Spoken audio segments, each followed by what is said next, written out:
Jamaah yang dimuliakan oleh Allah Subhanahu wa taala, keutamaan bulan suci Ramadan jamaah sekalian disebutkan dalam hadis Thalhah bin Ubaidillah yang diriwayatkan oleh Imam Ahmad, Ibnu Majah dan disahihkan oleh Syekh Al-Albani terkait dua orang kafir yang masuk di kota Madinah.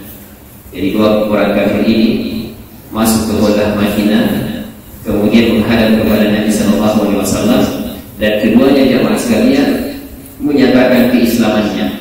Artinya keislaman mereka berdua ini bersamaan.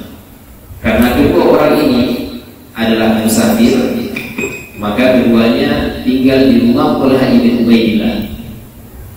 Maka mulailah Thalhah bercerita tentang dua laki-laki ini.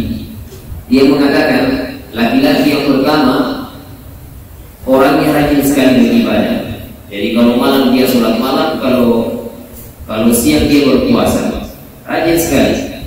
Kalau yang satunya biasa-biasa saja ibadahnya, tidak terlalu rajin. Ya, yang wajib dia kerjakan, tapi yang sunnah kadang dikerjakan, kadang tidak. Suatu ketika jamaah sekalian ada panggilan jihad, berjihad di medan pertempuran.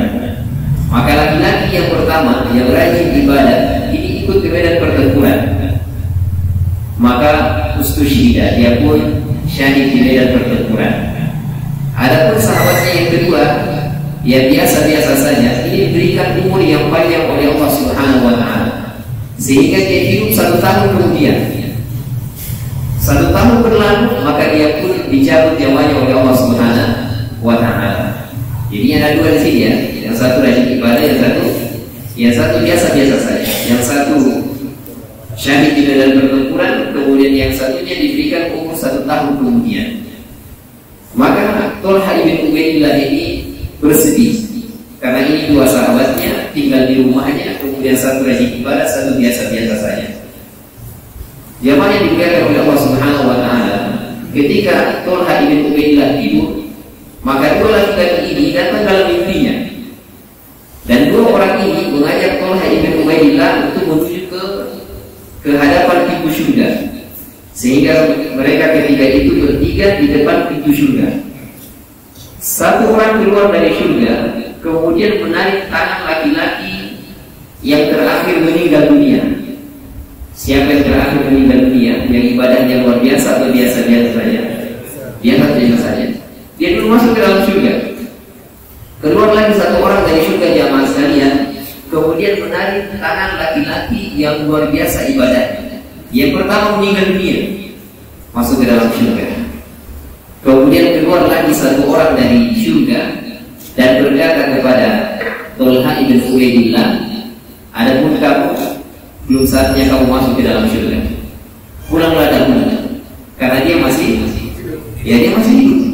Maka dia terbangun dari mimpinya, dan dia heran dengan mimpi itu.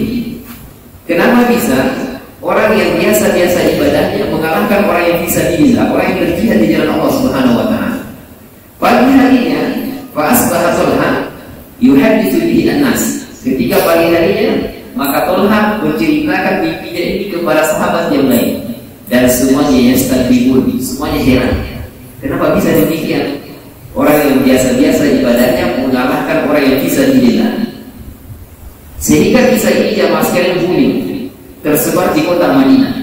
Sampailah kisah ini jamaah sekalian di hadapan Nabi Sallallahu Alaihi Wasallam, dan Nabi Sallallahu Alaihi Wasallam mengumpulkan para sahabatnya dan mengatakan, min ayyi dzalika ta'jab? Dari dua laki-laki tersebut, mana yang menakjubkan, mengherankan bagi kalian? Semuanya sepakat laki-laki yang kedua, yang pertama masuk ke dalam surga. Maka Nabi Sallallahu Alaihi Wasallam mengatakan, alaysa qad makatha hadza ba'da sana? Bukankah laki-laki yang kedua itu, yang pertama masuk ke dalam surga, itu diberikan umur 1 tahun kemudian daripada orang yang fisabilillah? Kata para sahabat, betul.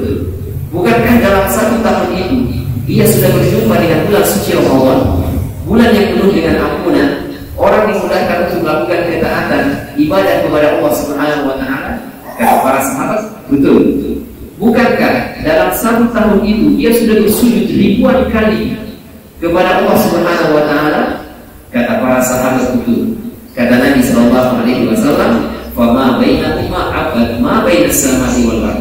Perbedaan keduanya itu seperti langit dan bumi. Subhanallah. Jamaah sekalian, kisah ini menunjukkan akan keutamaan berjumpa dengan bulan suci Ramadan. Jangan sampai bulan suci Ramadan yang menyisihkan satu bulan lagi ini jamaah sekalian kita sia-siakan, tidak memanfaatkan kehadirannya, tidak diisi dengan ibadah kepada Allah Subhanahu wa taala. Bahkan cenderung kita menjadikan bulan suci Ramadan seperti bulan-bulan biasa. Tidak ada amalan istimewa di dalamnya. Sehingga inilah yang perlu kita gali, kita pelajari jamaah sekalian agar kita semangat untuk beribadah kepada Allah Subhanahu wa taala di bulan suci Ramadan.